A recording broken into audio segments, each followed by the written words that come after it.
Dans le jardin, 3 étapes importantes. La première, c'est l'arrivée des invités, qui se fait sous un abri en bois, où sont disposés des bancs.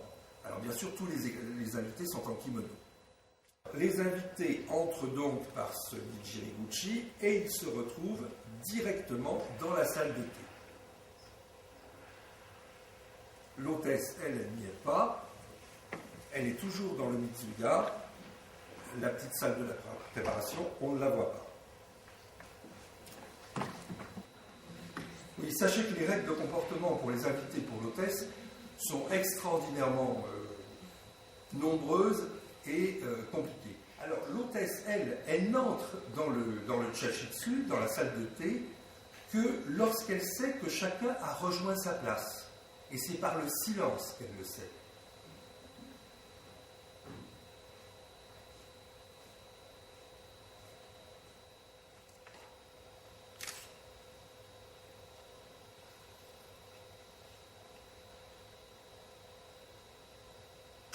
Voilà.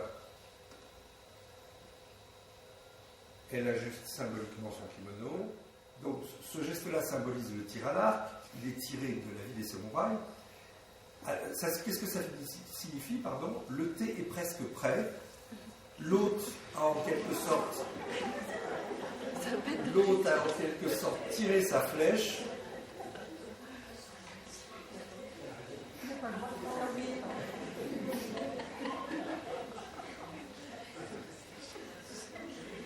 Donc, autrement dit, les dés sont jetés, le vin,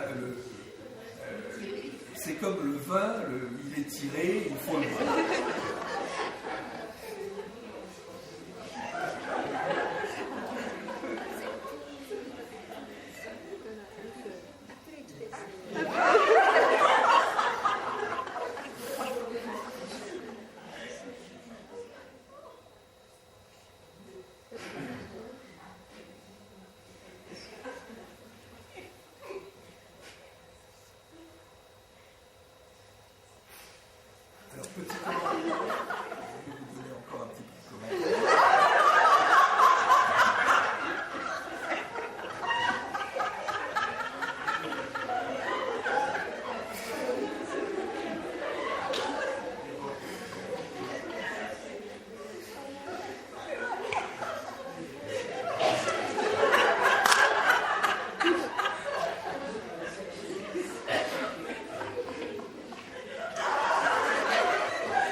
Excusez-moi parce que j'ai perdu le fil.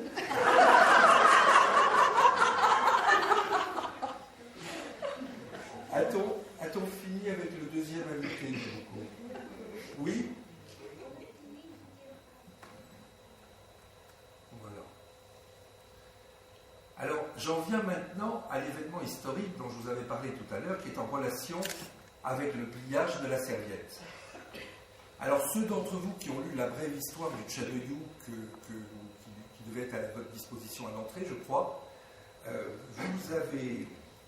vous connaissez un peu Senno Rikyu, qui est l'instaurateur du rite et l'ancêtre des 3 grands maîtres, des 3 principales écoles de thé. Je rappelle que c'est lui qui a inventé et codifié la plupart des gestes du rituel, et c'est lui aussi qui a créé le premier pavillon de thé. Alors, si vous avez lu ce texte, vous savez aussi que Toyotomi, l'homme fort de l'époque, lui a ordonné de se faire seppuku, c'est-à-dire harakiri. Vous l'avez lu ça ? Oui. Donc, concernant les raisons qui ont conduit à ce que Toyotomi envoie Senno Rikyu à Patresse, il y a une version historique officielle, mais qui n'est pas démontrée. On avance aussi d'autres hypothèses, dont une qui est justement en relation avec le pliage de la serviette. Alors, la version officielle, c'est celle-ci. Senno Rikyu se serait fait fabriquer une statue de lui-même et il l'aurait fait placer au-dessus du grand portique du temple zen du Taitokuji, qui se trouve à Kyoto. Alors, dans une société qui est entièrement régie par le principe de domination-soumission, un petit peu, et c'est moins grave aujourd'hui, un petit peu les rapports de supérieur à inférieur dont je vous ai parlé tout à l'heure, vous imaginez un petit peu Toyotomi et la cour obligés de passer sous le portique avec la statue de Sen Norikyu. Donc c'était puis l'empereur peut-être. Donc totalement inacceptable. On dit que Toyotomi serait rentré dans une fureur noire, qu'il aurait fait décapiter et déboulonner la statue, et que c'est pour cette raison qu'il l'aurait